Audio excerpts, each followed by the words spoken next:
Hello ladies and gentlemen, welcome back to Playtech TV. My name is Kevin and today we're checking out the ASUS Transformer book T300 Chi, and this one has the 1080p display.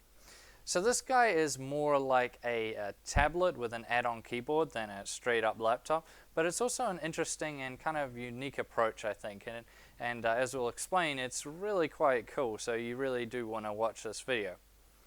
So let's talk about the looks first and the design. So I think this is very sleek, very slim, and really sexy. I do like it. It just feels really premium in the hand. It has nice aluminium finish. It just feels really good. Obviously, very small dimensions also add to that.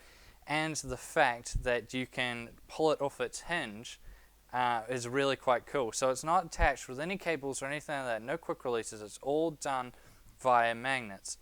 And I know what you're going to be thinking, wow, that's a lot of trust to put in magnets, but just trust me, this thing isn't going to be falling off anytime soon. See? Not going anywhere. So it's just fine. You don't need to worry about that. And it's not being held on. Look, if we hold this down just here, we can just pull it off straight off like this. And there, you can go and use it as a tablet. And to slot it back on, you just slot it back into the hinges just like that, and it easily goes back on. So it's really cool in that sense, very versatile. There's no real complaints I have when it comes to the looks and design of this guy. Everything is really good, and it's definitely going to be turning heads if you take this guy out in public. People are going to notice, especially if your friends are or something and you just pull it straight off the hinge, everyone's going to be like, wow. So it is quite cool in that sense. Now, I/O-wise, it's not as cool, and this was a bit of a letdown. So it has a micro USB 3.0, or you can do USB 2.0 via the included dongle. It has a micro HDMI, it has a headphone output, microphone input combo, and a micro SD card slot on the bottom there. So everything's micro. That's a bit of a letdown, so I wasn't very impressed when it came to the I/O.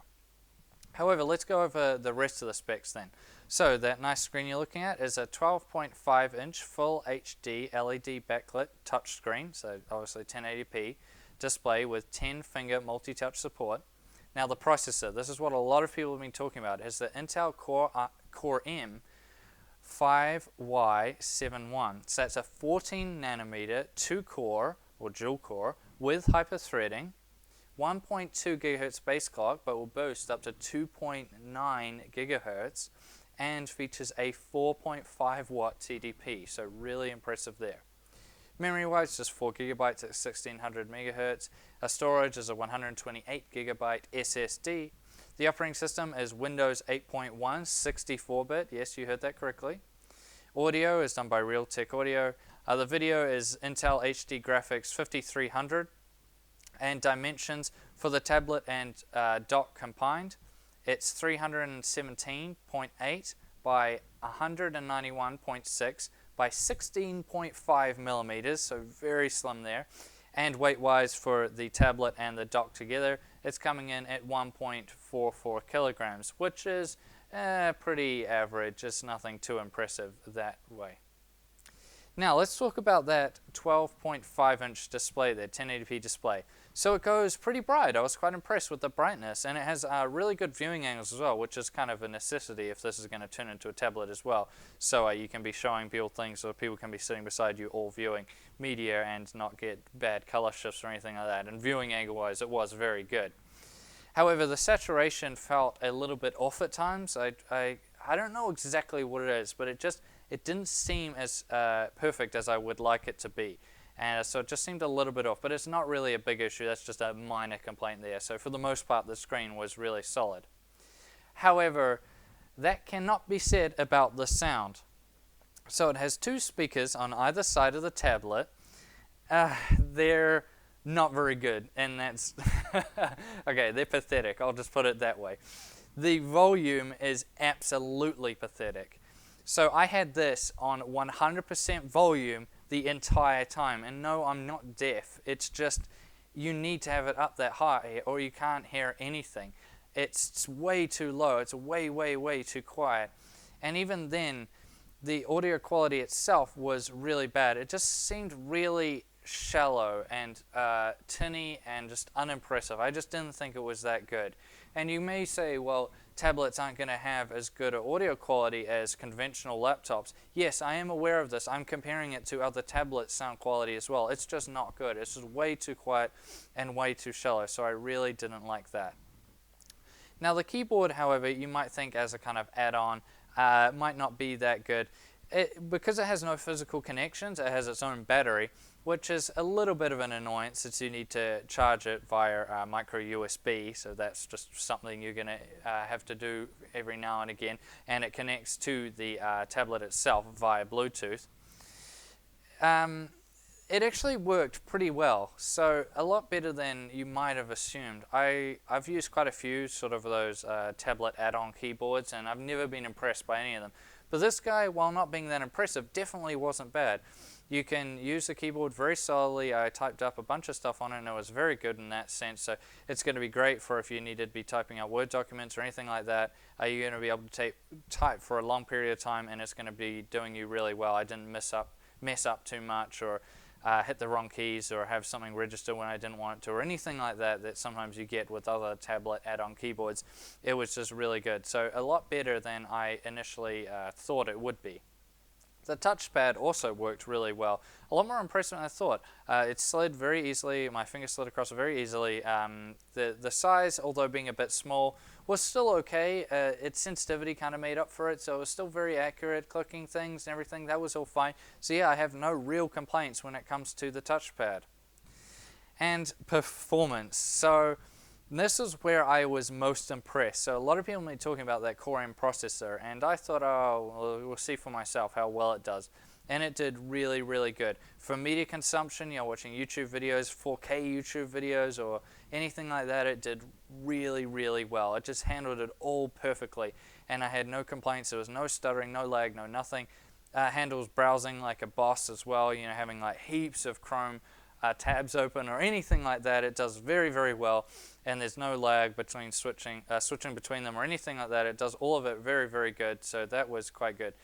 As far as gaming goes, I mean, this isn't primarily made for gaming at all, but it will still get you by for casual games. So playing League of Legends with it, it could do League on medium settings fairly well. It'll get you by, that's for sure, and it didn't have too many issues with frames, so that was quite good. And it'll do other games if you turn down the resolution to say 720p or something like that. You're probably going to be able to do other games on medium settings as well, kind of first-person style games too.